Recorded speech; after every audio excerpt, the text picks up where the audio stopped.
Vamos abrir nossas Bíblias em Êxodo capítulo 20.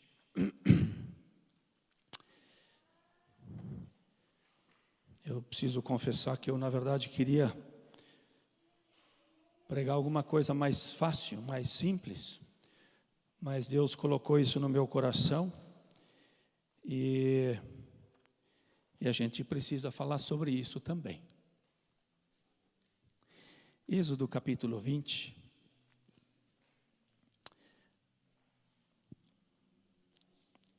Versículo 18 em diante.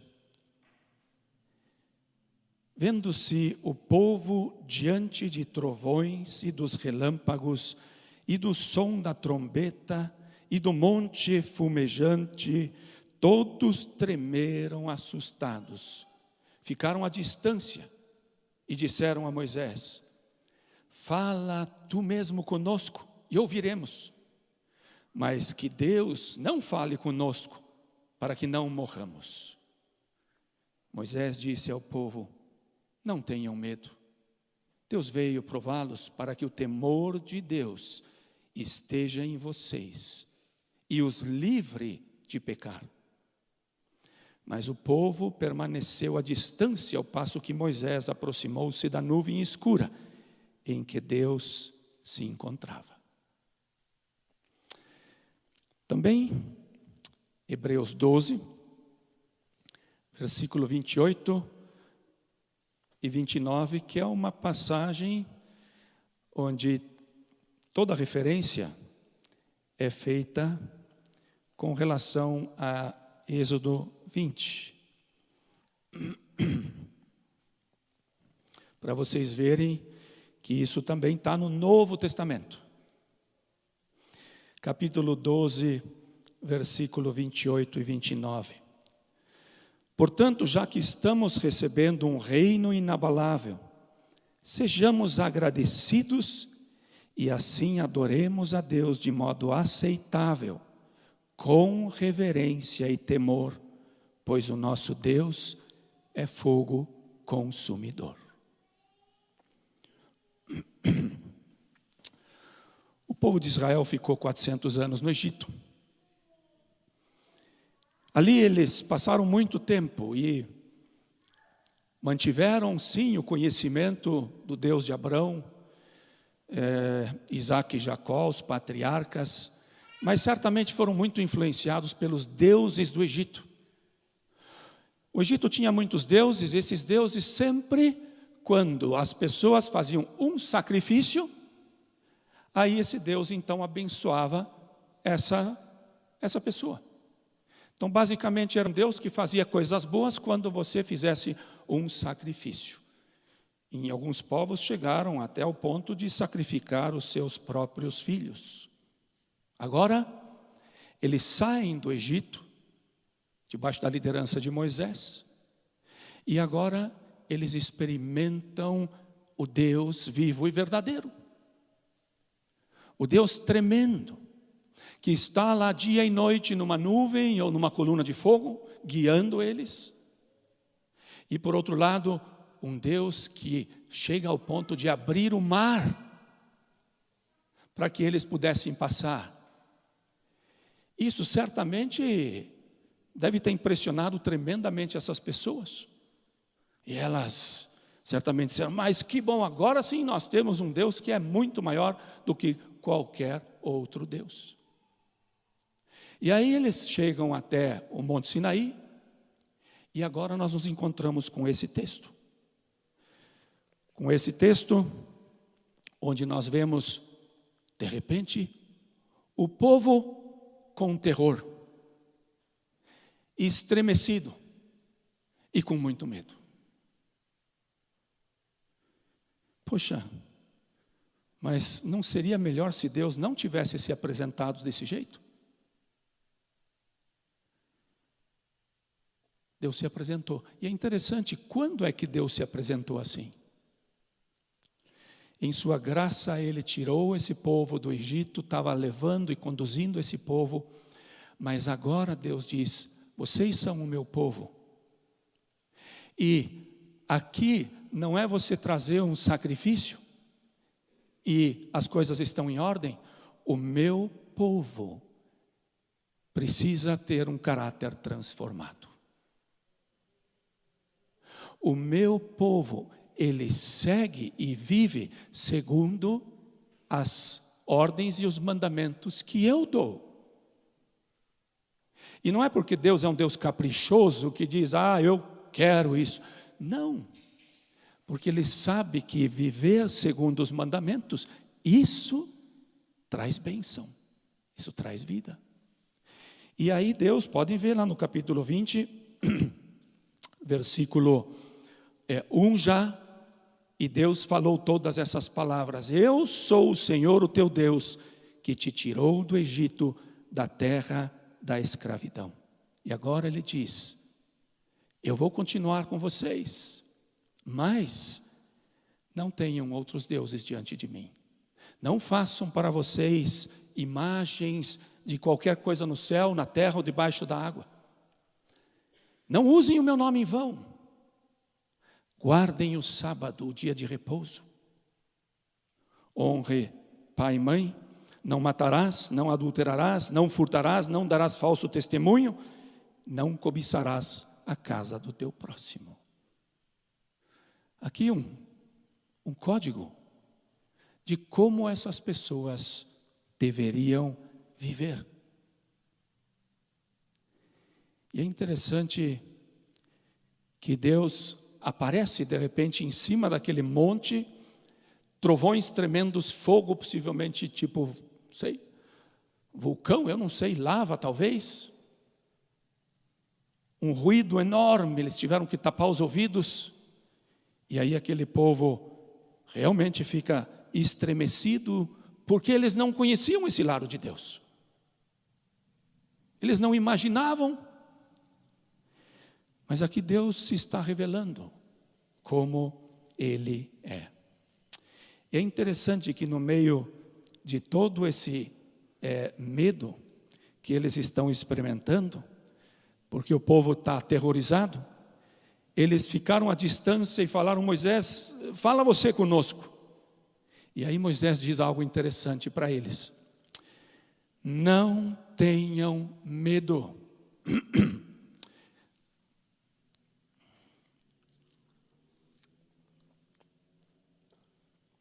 Não temam. Interessante. Não tenham medo. Deus veio prová-los para que o temor de Deus esteja em vocês e os livre de pecar. Engraçado, né? Ele diz: não temam. Ele veio para vocês temerem Ele. E aqui existe algo bem importante que vai aparecer 3 vezes na Bíblia, e é isso. Uma vez aqui, uma vez em Samuel e uma vez com Jesus. Temam a Deus, mas não temam. Existem muitos temores no nosso meio. Nós temos muitos temores, medos. Medo de repente ficar velho, de ficar doente, de perder o emprego, de que eu perca alguma coisa que seja de valor. Esses são os medos comuns que as pessoas têm. E são medos que quanto mais eles ocupam lugar, mais desgraça eles trazem na verdade para a nossa vida, porque eles nos adoecem. E por isso nós como cristãos não temos medo, não andamos preocupados, não é verdade? Nenhum de nós. Jesus disse: não andem preocupados por coisa nenhuma. O que é preocupação? Preocupação é medo de alguma coisa.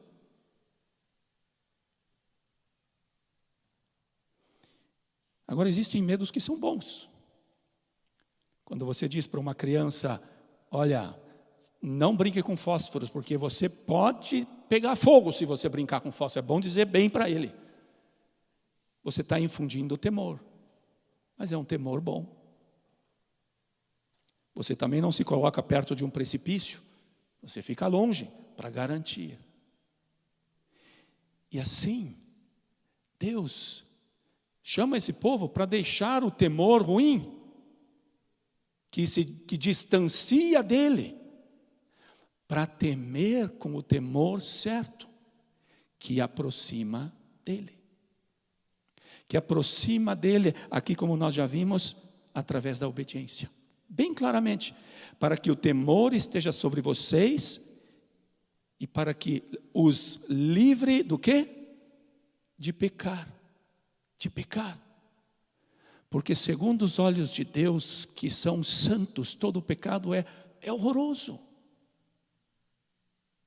E no fim das contas nos afasta de Deus. E Deus quer que a gente esteja pertinho, nós cantamos isso. E é lógico, nós gostamos também nas nossas mensagens de ensinar e ajudar as pessoas a obedecerem, a não pecarem por amor a Deus. Mas quando esse aspecto fica muito fraco, é bom eu ter temor de Deus. Para quê? Para que eu obedeça. Deus, um aspecto talvez interessante para vocês pensarem, é que quanto mais eu estou temendo as coisas desse mundo, que é esse temor negativo, possivelmente menos eu estou temendo a Deus. Quanto mais eu temo a Deus, menos eu vou temer as coisas que estão ao meu redor. O temor é bom, ele dá firmeza, ele fortalece. Já no jardim do Éden, Deus estava lá e tinha ensinado o temor. Deus disse, de todas as árvores vocês podem comer, mas dessa vocês não podem comer. Por quê? Que nem o pai ou a mãe que dizem, não brinque com fósforo, não pegue. Deus diz, porque se vocês comerem dessa árvore, vocês vão morrer. Eles passaram centenas de vezes, possivelmente por aquela árvore, ficaram talvez até com uma vontade, mas falaram, não pode. Porque Deus disse, não. Isso é temor de Deus. E o verdadeiro temor a Deus, na verdade, é amor. É amor a Ele. Quando eu obedeço a Deus naquilo que Ele me diz, eu estou amando a Deus, eu estou adorando a Deus. O verdadeiro temor, na verdade, é adoração, que reverencia a Deus de verdade, que leva a Deus a sério naquilo que Ele diz. Portanto, me assustar por de repente viver uma vida pecaminosa é bom, é bom. Receber de repente o castigo e a disciplina porque eu falhei e porque Deus é um Deus rigoroso, é um Deus severo também, é bom. Mas por outro lado, não tema, não se afaste, mas volte a Ele, obedeça e arruma as coisas. No jardim do Éden, aquele que é contra o temor do Senhor estava lá, era o diabo. Ele tirou o temor. Ele disse o quê? Não. Deus disse assim? Não. É só para que vocês não sejam como ele. E na verdade, toda mensagem que de alguma forma queira me tirar o temor de Deus e dizer, não tem problema, não parte de Deus, mas parte do inimigo. E o diabo está trabalhando nas nossas vidas, muitas vezes até na nossa teologia, para mostrarmos uma faceta de Deus e não mostrar quem Deus é de verdade. Deuteronômio 28, temos as bênçãos que Deus promete para o seu povo. É incrível, leia esse capítulo 28. É um capítulo inteiro com as bênçãos que Deus está prometendo para aqueles que temem Ele, que obedecem Ele. Vocês vão ser o meu tesouro especial. Vai ir bem a vocês nos campos e na cidade, vocês vão ter colheitas abundantes. Os filhos de vocês vão ser abençoados. Quer ter filhos abençoados? Tema a Deus. Leve Deus a sério. Seja alguém que leva a Deus na sua palavra. Inclusive, saúde Ele promete. Mas, a partir do versículo 15, se não temessem a Deus e se voltassem, o abandonassem e não obedecessem, são terríveis as desgraças que viriam sobre esse povo. Um teólogo conhecido meu, ele disse: basta olhar para o Holocausto durante a Segunda Guerra Mundial e você vai ver exatamente Gênesis 28, do 15 ao 68. Deus não quer isso. Deus queria abençoar esse povo. Salmo 33, 8. Porque está cheio nos Salmos um chamado a temermos a Deus. Toda a terra tema ao Senhor. Tremam diante dele todos os habitantes do mundo. Todo mundo é chamado a temer a Deus. Mas quando a gente olha ao redor, a gente vê tão pouco temor. Gente que está mais aí agora ligado à política, quantas promessas feitas, quantas coisas e tudo isso aí, quanta manipulação, quanta coisa errada. Eu digo, será que não pensam que um dia vão ter que comparecer diante de Deus e prestar contas? É incrível como as pessoas do mundo têm os temores aqui de que de repente vão ser atrapados em alguma coisa, mas não tem temor nenhum das coisas que vêm depois da morte, onde existe sim uma prestação de contas, onde tudo um dia vai ser colocado no lugar certo. Não, nem me preocupo, vai dar tudo certo no fim das contas, porque não conhecem a Deus. Homens, essa semana passada, um homem novo ainda, já com a terceira mulher. Com a primeira ele estava casado, com a segunda e com a terceira só juntado. Jovens que nem se importam mais, com 15, 16, 17 anos, ter relações sexuais, fornicar, é a coisa mais comum. E assim vai. Aborto promovido.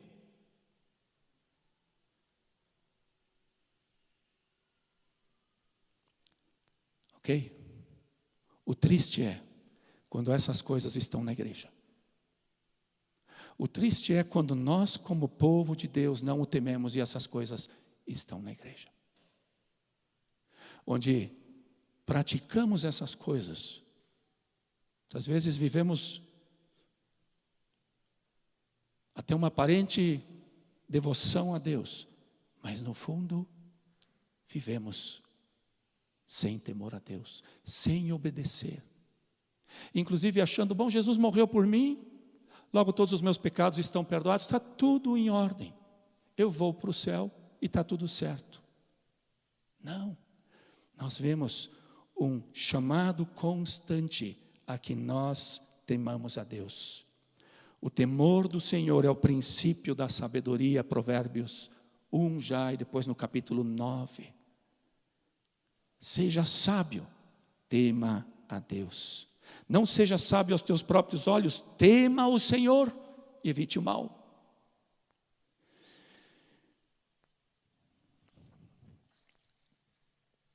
Em Eclesiastes é interessante o livro, porque Salomão escreveu 3 livros. Ele escreveu um na juventude dele, que é o livro de Cantares, onde Deus nem é mencionado. Depois, Provérbios, possivelmente na meia-idade. Filho, cuidado. Ele adverte, capítulo 3. Por quê? Porque ele sabe dos perigos, ele conhece, agora ele está advertindo o filho. E aí ele chega em Eclesiastes, ele está velho. Um homem poderoso, que teve muita coisa debaixo do seu cetro. Um homem que experimentou os prazeres, todos os que o mundo poderia dar para ele. Um homem que construiu palácios, que fez jardins, que fez açudes, que fez tudo isso. Ele chega no final e diz, tudo vaidade correr atrás do vento. E é interessante como Eclesiastes termina. É muito interessante. Aí ele termina assim, agora que já se ouviu tudo, os primeiros 12 capítulos, aqui está a conclusão. A conclusão. Opa, tem que prestar atenção. Tema a Deus e obedeça os seus mandamentos, porque isso é o essencial para o homem. Tema a Deus e obedeça aos seus mandamentos. Isso é o mais importante. E aí ele continua: pois Deus trará a julgamento tudo o que foi feito, inclusive tudo o que está escondido, seja bom ou seja mau. Jesus vai tomar isso. E mais para frente, Paulo também. Nos profetas, nós vemos os profetas chamando o povo, porque está se desviando, as coisas estão indo de mal em pior, e dizendo: voltem, temam a Deus. Mas tem um profeta que é engraçado. Ele está escondido dentro de um barco, fugindo de Deus. E quando eles acham ele lá, e questionam ele: de onde você veio, o que você está fazendo?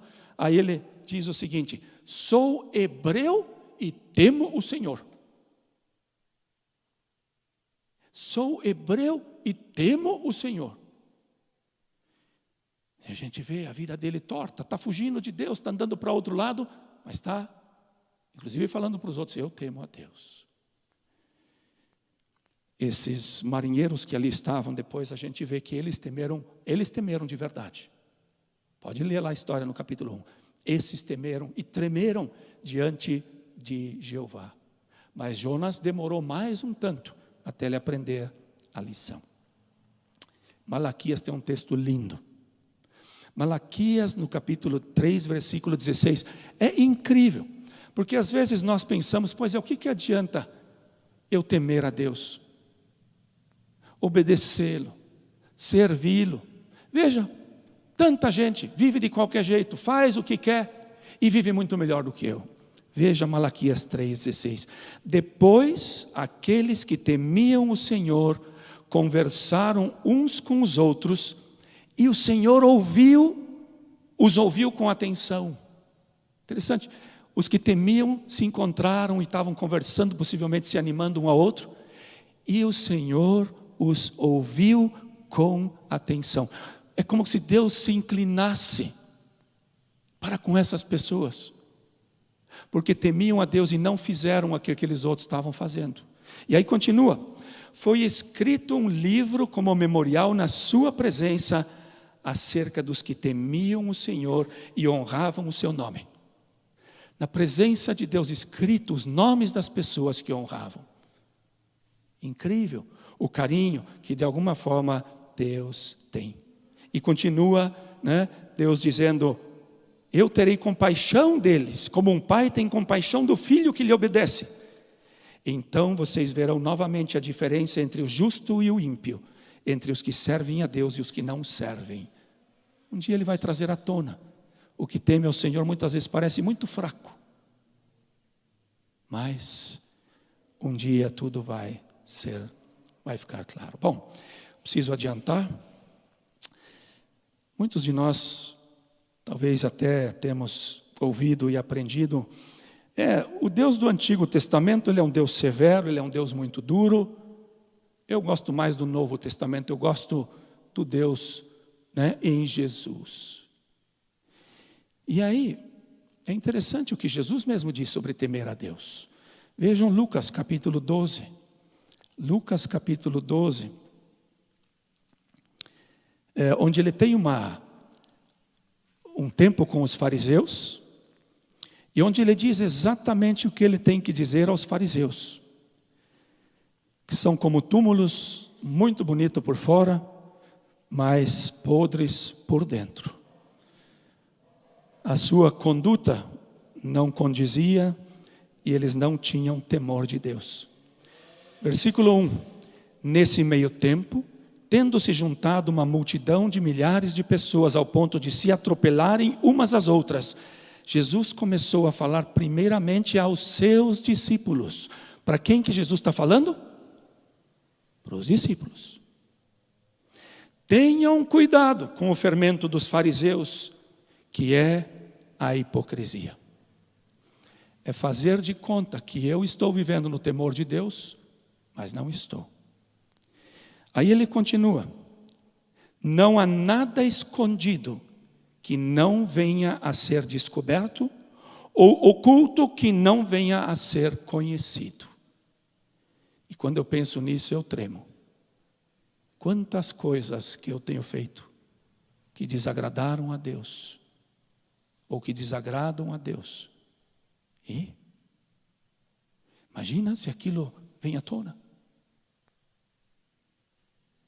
E Jesus diz, não há nada escondido que não venha à tona. É interessante a ênfase que ele faz. Tudo virá à tona. No Novo Testamento, nós temos Paulo falando que nós seremos julgados no tribunal de Cristo. Existem pelo menos 3 julgamentos. O julgamento de quando Jesus voltar é o julgamento das nações, para ver quem é que vai entrar no reino milenar, no milênio. Existe o tribunal de Cristo. E depois existe o último, que é o do trono branco. Nós, como filhos de Deus, vamos comparecer diante do tribunal de Cristo. E é interessante, Paulo diz, 2 Coríntios, capítulo 5, 9 e 10. Por isso temos o propósito de lhe agradar, diz Paulo. Quer estejamos no corpo, quer o deixamos. Agradar a Deus sempre. Pois todos nós devemos comparecer perante o tribunal de Cristo. Quem deve comparecer? Todos nós. Diante do tribunal de Cristo. E agora, para que cada um receba de acordo com as obras praticadas por meio do corpo.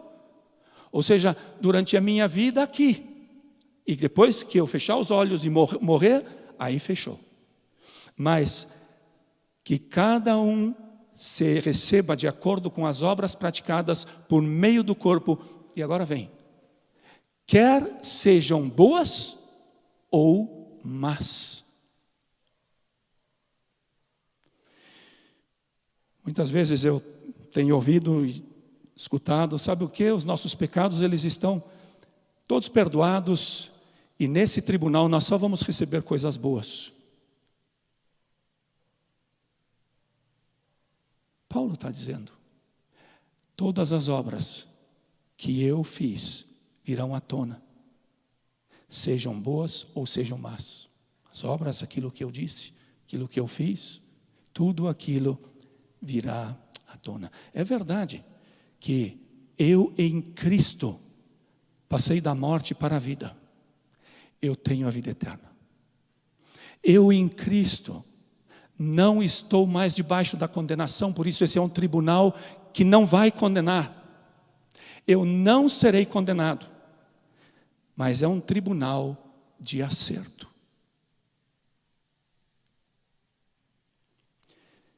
R.C. Sproul disse, ninguém entrará nos céus pelas boas obras que fez. Também não é isso aqui, foi por meio de Cristo que fomos salvos. Ainda assim, cada um de nós será avaliado naquele dia pelas suas obras. Todas as coisas que ocultamos virão à luz, de tal maneira que a verdade sobre a nossa obediência, sobre a nossa santificação, sobre a nossa profissão de fé, será manifestada diante de Deus, dos anjos e das pessoas. Ali aparecerá quem eu sou de verdade. Na frente de vocês eu posso mostrar muita coisa, mas lá um dia vai ficar tudo claro. Tudo aquilo que eu estou lá no meu celular ou na minha televisão olhando que eu não devo. Tudo aquilo que eu faço com a minha namorada, ainda não casado. Todas as coisas que de alguma forma meio escondido aqui, as calúnias que eu levantei contra alguma outra pessoa. É lógico que aqui também vão aparecer as coisas boas. E nós vamos ser recompensados. Mas vão aparecer. E eu penso que esse é um tribunal para colocar as coisas no lugar certo. Quantas injustiças eu tenho cometido? É importante que isso seja acertado. Segundo, quantas injustiças eu sofri? Tudo vai ser acertado. Mas eu acho que também vai ser um momento onde Deus vai receber muita glória de mim e de você. Porque hoje eu muitas vezes não tenho nem noção do meu pecado e tantos desses eu esqueci. É interessante que pessoas, quando estão à beira da morte, muitas vezes veem a vida correndo e sobretudo as coisas, os pecados que cometeram. Eu não sei. Da nossa memória nada vai se apagar e tudo vai voltar à tona. E ali vai estar aquela montanha de coisas. E por outro lado, vai estar em cima daquela montanha de coisas onde eu falhei. Porque eu sou de Jesus e procurei viver no temor do Senhor, em obediência a Ele. Um escrito em cima, perdoado, lavado pelo sangue de Jesus. E naquele momento, eu só posso imaginar que eu vou cair de joelhos e dar graças e glórias e assim por diante de Deus, porque está perdoado. Mas como Furstenau uma vez disse, sabe, eu procuro viver a minha vida de tal maneira que eu falo bem pouco.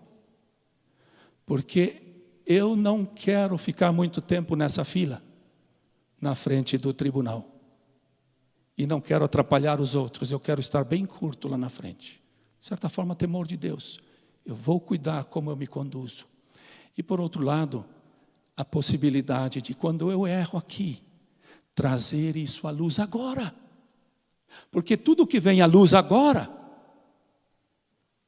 isso não vai aparecer. Isso está resolvido. Por isso nós devemos ser pessoas que confessam os seus pecados também uns aos outros e acertam as coisas. É viver no temor do Senhor. Nós temos Atos dos Apóstolos. A igreja passava por um período de paz em toda a Judéia, Galileia e Samaria.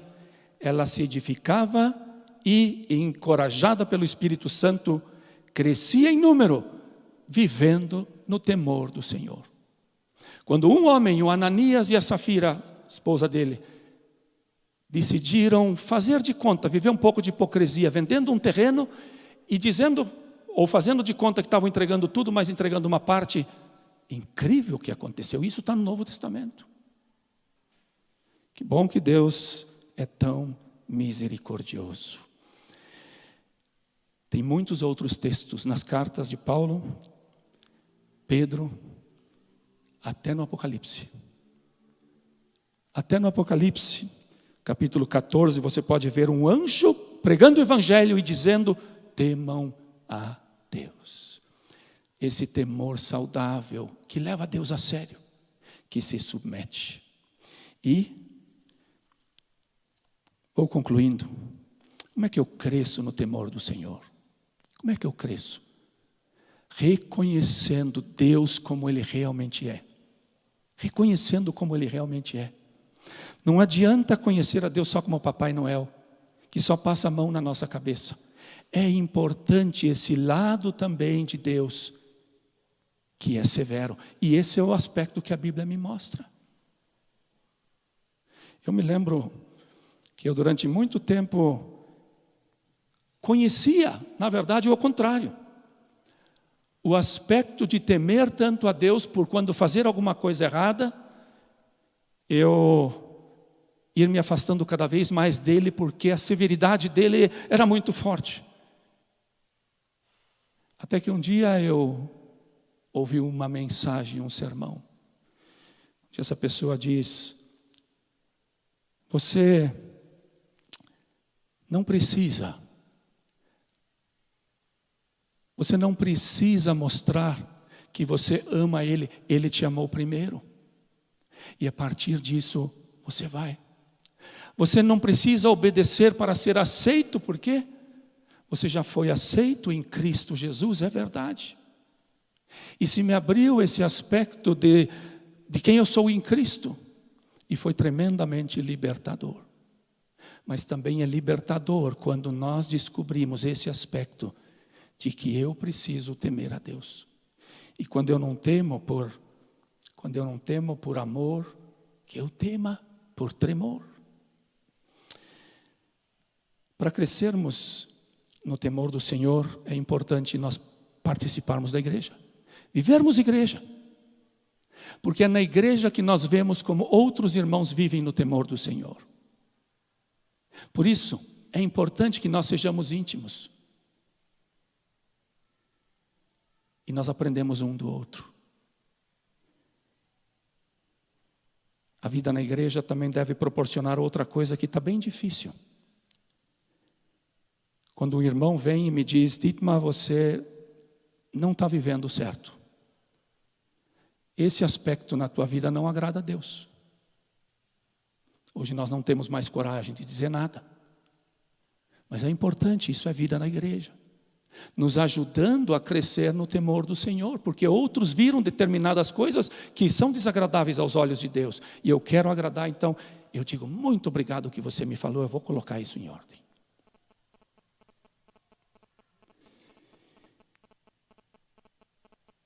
E, no final, o temor, ele se manifesta numa vida de obediência.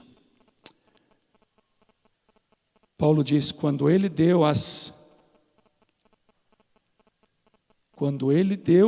em que quero fazer tudo o que está ao meu alcance para agradá-lo, por outro lado quero deixar tudo aquilo que possa desagradá-lo. Quero fazer o que traz honra. Não, isso Paulo não disse. Isso fui eu que disse aqui e escrevi achando que era. Mas crescendo na santidade. Santidade não é só deixar o pecado. Santidade é viver uma vida dedicada a Deus. O temor do Senhor não é algo terrível, é algo bom. Vejam as respostas. Ele cumpre o desejo dos que o temem. Ele cumpre o desejo dos que o temem. Quais são os desejos no teu coração? Veja, tem uma promessa no Salmo 145. O temor do Senhor nos guarda do pecado. A gente já viu isso. Por isso Deus se revelou dessa maneira. Terceiro, a intimidade do Senhor é para quem? Para aqueles que o temem. Um avivamento no nosso meio só virá quando tivermos realmente temor de Deus de uma maneira saudável. Bênção sobre os filhos, quem dera que eles tivessem tal coração que me temessem e guardassem em todo o tempo os meus mandamentos, para que bem lhes fosse a eles e aos seus filhos para sempre. Sucesso! Ainda que o pecador faça mal 100 vezes, e os dias lhe prolonguem, contudo eu sei com certeza que bem sucede aos que temem a Deus, porque temem diante dele. E sexto, temei ao Senhor, vós seus santos, porque nada falta aos que o temem. A provisão de Deus. E sétimo, proteção. Os anjos do Senhor acampam-se ao redor daqueles que o temem. Tenhamos um temor saudável. Caminhemos em amor, crescendo nesse amor para com Deus. Mas também reconheçamos que Deus é amor, é bom, benigno, misericordioso e assim por diante. Mas também tem esse outro lado, onde eu sei que Ele é um Pai que não vai fechar os olhos para o pecado que eu estou cometendo. Ele não vai deixar as coisas assim. Ele vai me alertar, vai tentar me ajudar. E para que eu ame mais? Para que caminhe mais perto dele? Aqui, tantas bênçãos. Desejo que cada um de nós, refletindo sobre isso, pense e olhe para a sua própria vida. Onde está faltando temor de Deus? E que possamos acertar, crescer nesse sentido em nome de Jesus. Amém. Vamos orar. Senhor nosso Deus, esse é um tema sobre o qual nós quase nunca ouvimos uma mensagem. Nós não gostamos do medo. E o Senhor também nos diz que nós não devemos temer. 366 vezes a tua palavra nos diz que nós não devemos temer, porque nós temos uma tendência de temer as coisas que estão ao nosso redor, mas muitas vezes falhamos e não tememos o Senhor. Ensina-nos, Senhor, a que possamos ver o Senhor como o Senhor realmente é. O Senhor é o Deus que se revelou no Antigo Testamento e no Novo Testamento. E se revelou em Cristo Jesus de uma maneira tremenda, nos resgatando para uma nova vida. E o Senhor nos ama. E obrigado por isso. Obrigado, Senhor, porque não precisamos nem temer. Se tememos o Senhor, o dia quando teremos que comparecer diante do Senhor, porque também aquele momento será um momento de bênção, e não um momento de desgraça e maldição. Obrigado, Senhor, porque o Senhor nos deu esse dia lindo de sol. Que o teu sol, a tua luz brilhe nas nossas vidas, para que possamos ver também ali onde nós temos te desagradado. E dizer, eu quero acertar, eu quero consertar, eu quero trazer as coisas à luz. E viver segundo o teu coração.